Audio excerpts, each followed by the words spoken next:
If you're in college or you're about to graduate high school, this video is for you. This is the jobs you want to look into so AI doesn't take it over. If you want to venture out this video, please like, subscribe, comment, and share. Hey guys, thanks for watching. We have new videos coming out every single week, so please like, subscribe, comment, and of course share. I'm going to ask you this question. If I told you a machine could write your report, answer your emails, right? Analyze your spreadsheets, draft your contracts, and possibly review your legal language or build a presentation in 30 seconds. Would your job still exist today? I mean, think about that for a second. For 20 years, they told you the factory workers or automation was coming. Nobody warned the office people, the office staff, that AI is not coming for the warehouses, but they're coming for their jobs first. It's coming for the cubicle, the ones that everybody sits down and has a bunch of pictures of their family members. That's where the AI is coming to get. Most white-collar jobs, they're not genius work.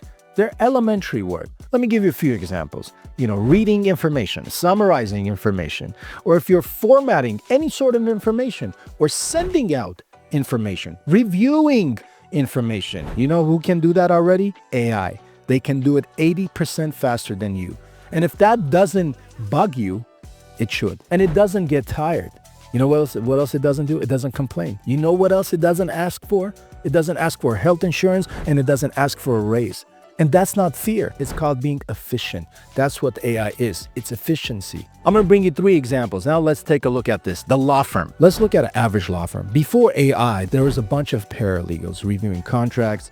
Each contract can take anywhere 2 to 3 hours, hundreds of pages. Now what? AI scans the entire contract in minutes. It flags risky clauses, suggests revisions, compares it to a past agreement and the current agreement.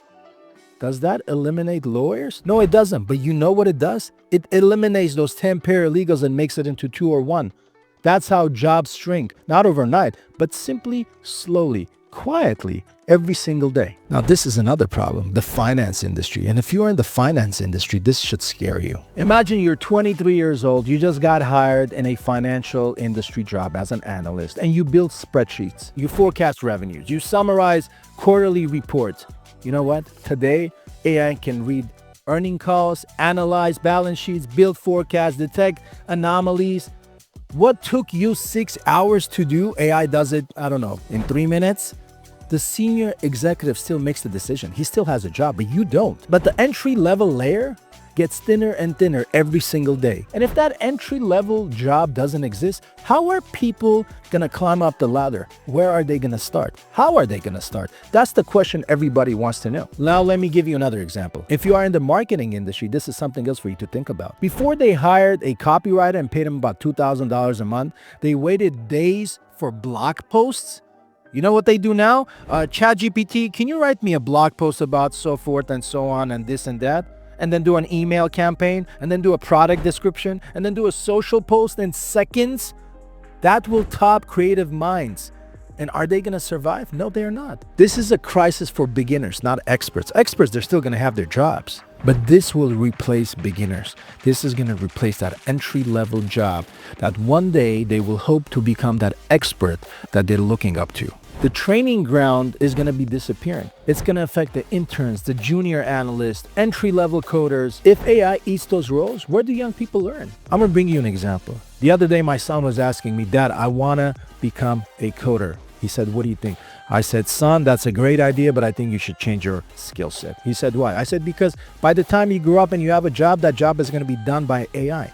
It already is. People write code, simple codes to make websites, to make apps, to make posts.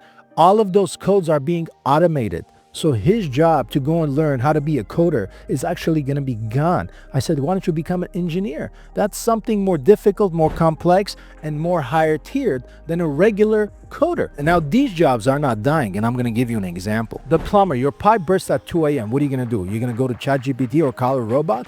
No. You may use ChatGPT. It may guide you, but ChatGPT or a robot, well, robots don't exist yet. I mean, they do, but they're not in your house. They're not going to crawl up under your house. They're not going to crawl up under your cabinet. A plumber will be there, and plumber will help you to make sure that that problem doesn't happen again. My favorite example of all, healthcare, or the nurse in this case. AI can analyze scans. But when someone is scared in a hospital bed, what do they need? They need human compassion.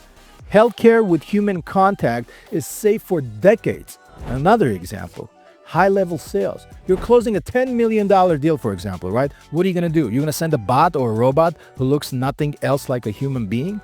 Is he going to read the room? Is he going to handle any objections or build trust with the people you're dealing with? No. Humans still win complex relationships. If I'm 18 today, you know what I would do? I wouldn't chase comfort. You know what I would chase? Leverage. Because I would want to make sure whatever job that I'm going to get into still exists in the next 20, 30 years. Start a home service business, get into healthcare services, enter logistics, learn cybersecurity, start an AI consulting agency, build physical infrastructure companies that require physical labor.